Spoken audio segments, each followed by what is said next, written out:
Když jsem poprvé vstoupil do Pfandalinu, pocítil jsem směs naděje a znepokojení.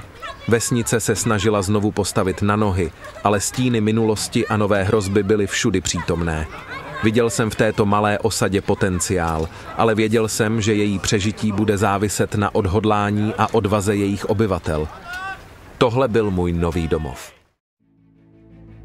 Pfandalin. Vítejte v našem průvodci vesnicí Pfandalin, zapomenutým klenotem na okraji civilizace. V tomto videu odhalíme její historii, současnost a hrozby, kterým čelí. Pfandalin má bohatou a bouřlivou historii. Před mnoha staletími to bylo rušné lidské městečko, které těžilo z bohatství dolů v jeskyni hromových ozvěn.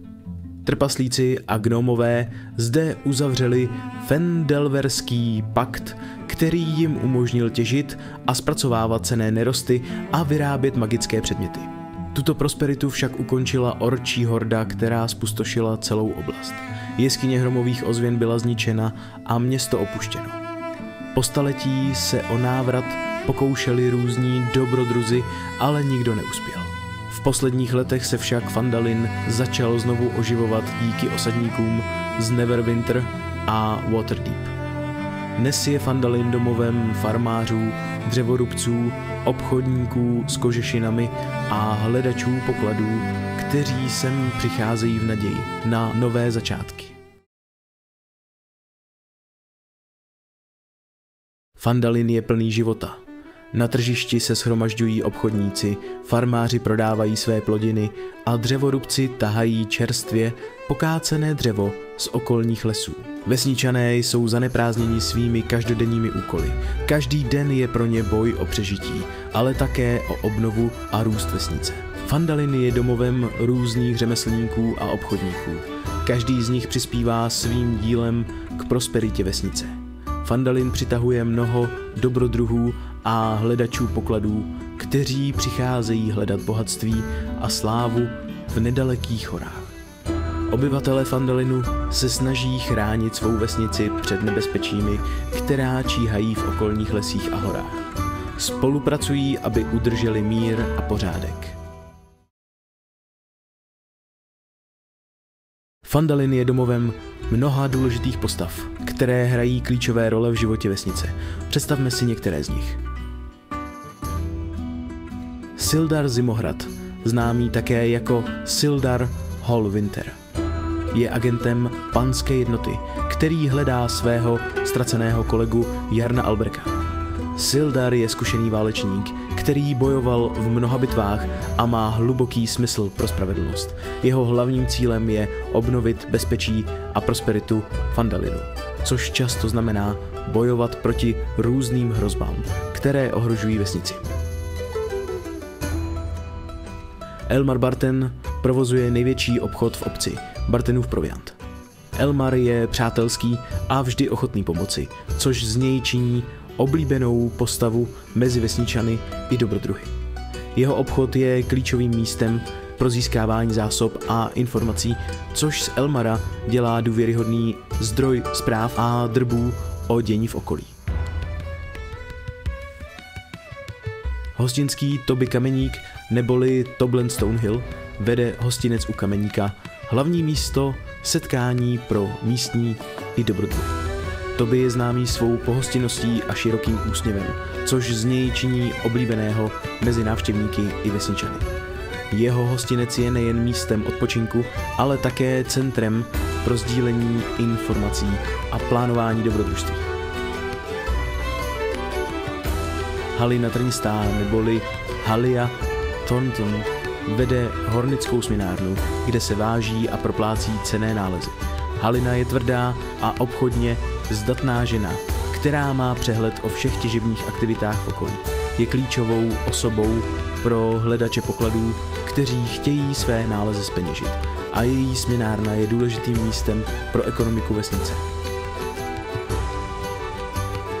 Starosta Herbert Vestička neboli Harbin Wester řídí záležitosti vesnice ze své kanceláře na radnici. Herbert je zodpovědný a opatrný, ale někdy trochu bázlivý, což může být problém v době krize. Snaží se udržet vesnici v bezpečí a prosperující, i když často čelí obtížným rozhodnutím a tlakům z různých stran. Phandalin je domovem několika frakcí a skupin, které ovlivňují život vesnice. Představme si některé z nich. Panská jednota, neboli The Lord's Alliance, je organizace, která se snaží obnovit pořádek a bezpečí v oblasti. Sildar Zimohrad je jejich hlavním zástupcem v Phandalinu. Harfeníci, známí také jako The Harpers, jsou tajnou organizací zasvěcenou udržování rovnováhy a boji proti tyranii. Jejich agenti pracují v utajení a používají informace a kouzla k dosažení svých cílů. Zhentarim je temná a tajemná organizace známá také jako černá síť Black Network. Jejich cílem je kontrola a zisk moci, a to jak legálními, tak nelegálními prostředky.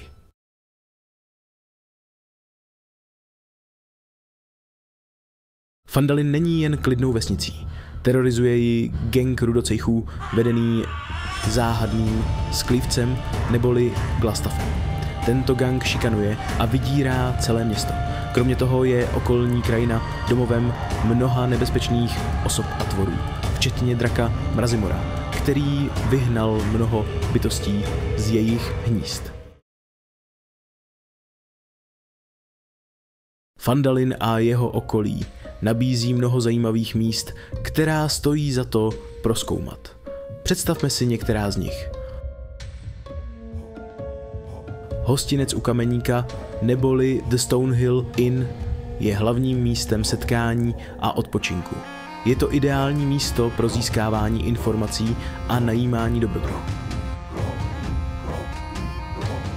Bartenův proviant neboli Barthen's Provisions je největší obchod v obci, kde lze zakoupit zásoby a vybavení pro vaše dobrodružství.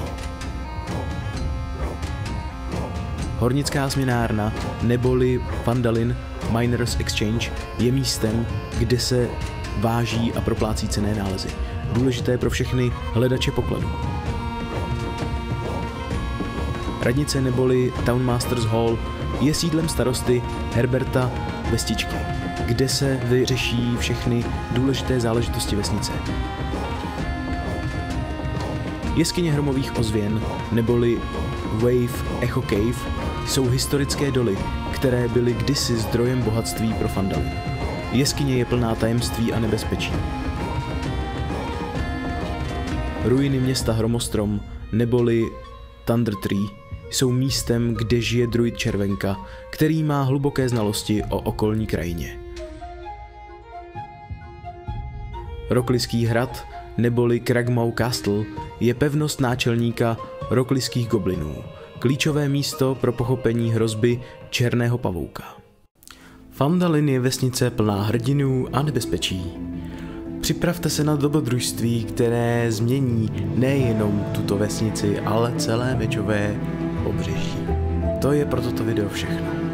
Nezapomeňte dát like, odběr a kliknout na zvoneček, aby vám neunikla žádná nová videa, které vydám. Napište mi něco hezkého do komentářů, náměty na video nebo nějaké připomínky k tomuto videu. Já jsem Chaťa a čau.